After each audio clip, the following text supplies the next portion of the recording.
semuanya, perkenalkan nama aku Erni Cesar Ismiani Silae.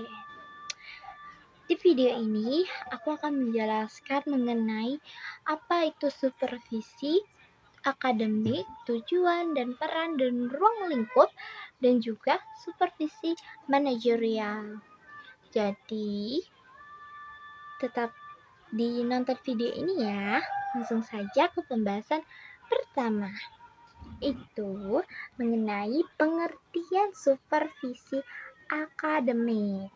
Jadi, supervisi akademik itu adalah serangkaian kegiatan pembinaan yang ditujukan untuk membantu guru dalam meningkatkan kemampuan profesionalnya, khususnya dalam merencanakan, melaksanakan, dan mengevaluasi proses pembelajaran. Itu supervisi ini juga mempunyai tujuan yang umum nih untuk memperbaiki dan mengembangkan kualitas pembelajaran itu agar lebih efektif dan efisien. Dan di sini juga ada tujuan supervisi secara rinci, yang mana pertama itu ada meningkatkan kompetensi profesional guru.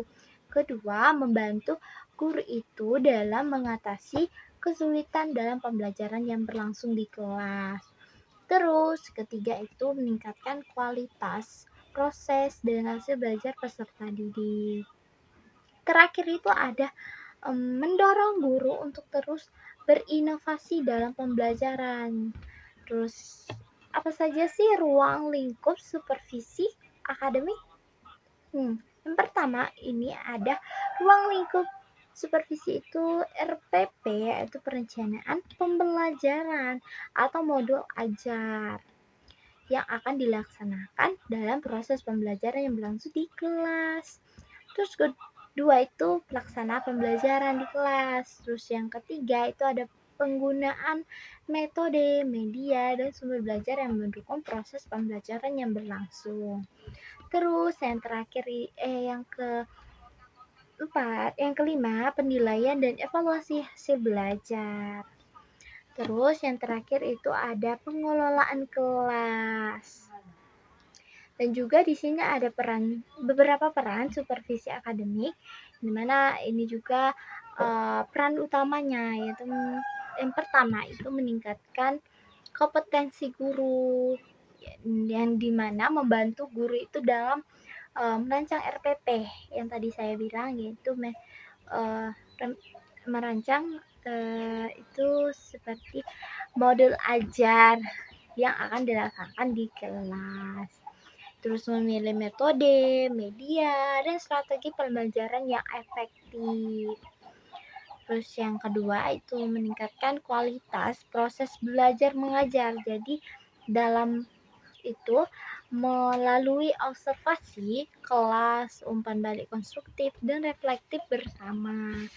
Tiga, itu ada mendorong inovasi pembelajaran, di mana guru itu dibina agar menerapkan pembelajaran yang aktif, kreatif, dan berpusat pada peserta didik. Terus yang keempat itu ada menjamin ketercapaian standar kompetensi. Supervisi ini memastikan pembelajaran itu sesuai dengan kurikulum dan tujuan pendidikan. Terus, ya ke pembahasan berikut, yaitu mengenai supervisi manajerial. Ini yaitu kegiatan pembinaan dan pengawasan yang berfokus pada aspek pengelolaan dan administrasi sekolah. Dan juga supervisi ini juga bertujuan untuk memastikan bahwa seluruh kegiatan manajemen sekolah itu berjalan secara efektif, efisien, dan sesuai dengan peraturan yang berlaku. Dan juga secara rinci ada tujuan supervisi manajerial ini. Pertama, itu meningkatkan kualitas manajemen sekolah, menjamin terlaksananya administrasi sekolah secara tertib dan akuntabel. Ketiga, itu ada meningkatkan kinerja kepala sekolah dan tenaga kependidikan. Dan terakhir, yaitu yang keempat, mewujudkan tata kelola sekolah itu yang transparan, itu tuh yang terbuka dan efektif. Dan juga di sini juga ada ruang lingkup supervisi manajerial, yaitu pertama, perencanaan program sekolah, kedua, pengelolaan kurikulum, ketiga, administrasi keuangan dan ketatausahaan, keempat itu ada pengelolaan sarana dan prasarana yang dibutuhkan di sekolah. Terus kelima itu ada pengelolaan kesiswaan, terus yang terakhir atau yang keenam hubungan sekolah dengan masyarakat. Dan juga di sini ada peran utama supervisi manajerial, yaitu meningkatkan tata kelola sekolah yang mana membina kepala sekolah dalam perencanaan, pelaksanaan, dan evaluasi program sekolah.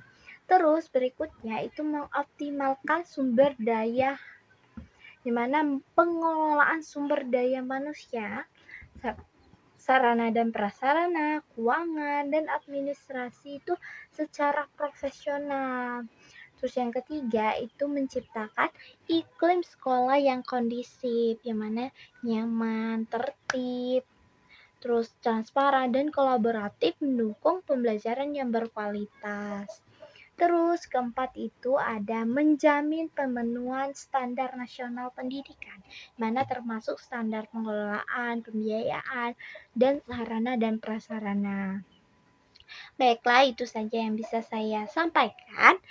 Semoga pembahasan yang saya sampaikan di video ini dapat berguna bagi teman-teman yang menonton video ini. Jadi, sekian dari saya. Terima kasih. Dadah.